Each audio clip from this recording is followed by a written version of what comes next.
Tahun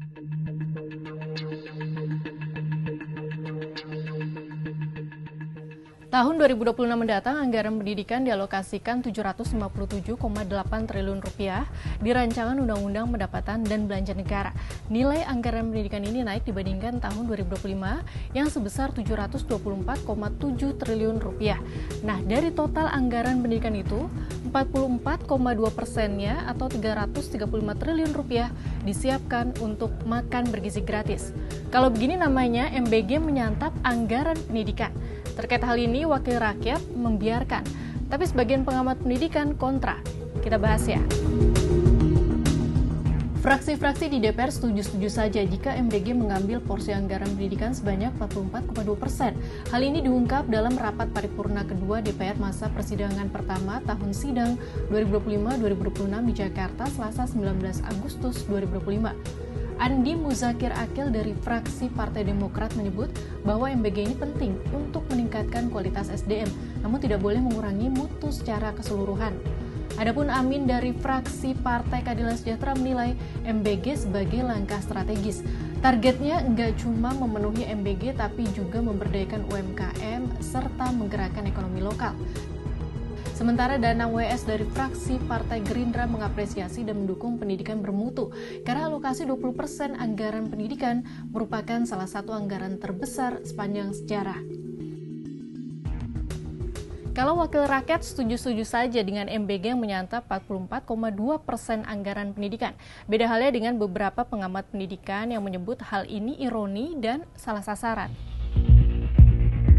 Ketua Dewan Kehormatan Pengurus Besar Persatuan Guru Seluruh Indonesia Suparman Marzuki Nahali mengatakan, jika pemerintah ingin tetap menerapkan MBG untuk semua anak, kekurangan biayanya jangan diambil dari anggaran pendidikan, tetapi dari alokasi anggaran lain. Apabila anggaran terbatas, pemberian MBG disarankan menyasar anak-anak tidak mampu. Pendapat kontra juga diungkap oleh Koordinator Nasional Perhimpunan Pendidikan Guru Satriawan Salim yang menilai penggunaan hampir separuh anggaran pendidikan untuk MBG adalah ironi. Alih-alih membesarkan anggaran peningkatan literasi dan numerasi siswa serta kesejahteraan guru, pemerintah malah fokus memberi makan gratis. Menurut Satriawan, alokasi anggaran itu dinilai tidak proporsional dan mempertanyakan alasan pemerintah terlalu terobsesi langsung ke semua siswa sehingga anggaran pendidikan akhirnya disedot untuk MBG. Terakhir, Koordinator Nasional Jaringan Pemantau Pendidikan Indonesia, Ubaid Matraji menyebut langkah pemerintah ini menegaskan bahwa kenaikan anggaran pendidikan setiap tahun selalu salah sasaran. Padahal sesuai putusan Mahkamah Konstitusi, pemerintah bertanggung jawab menyelenggarakan pendidikan dasar gratis, termasuk di sekolah swasta. Program MBG dimulai pada Senin 6 Januari 2025.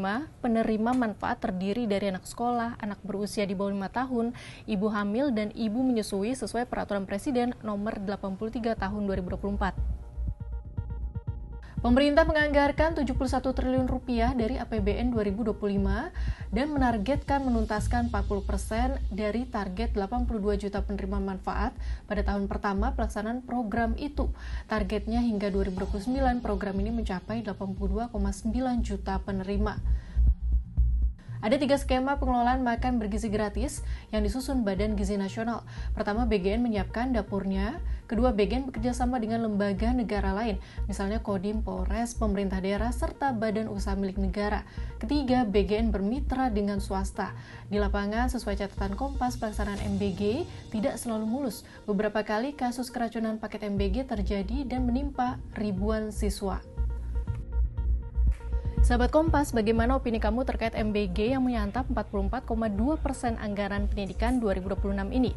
Sudah proporsionalkah atau jangan-jangan salah sasaran?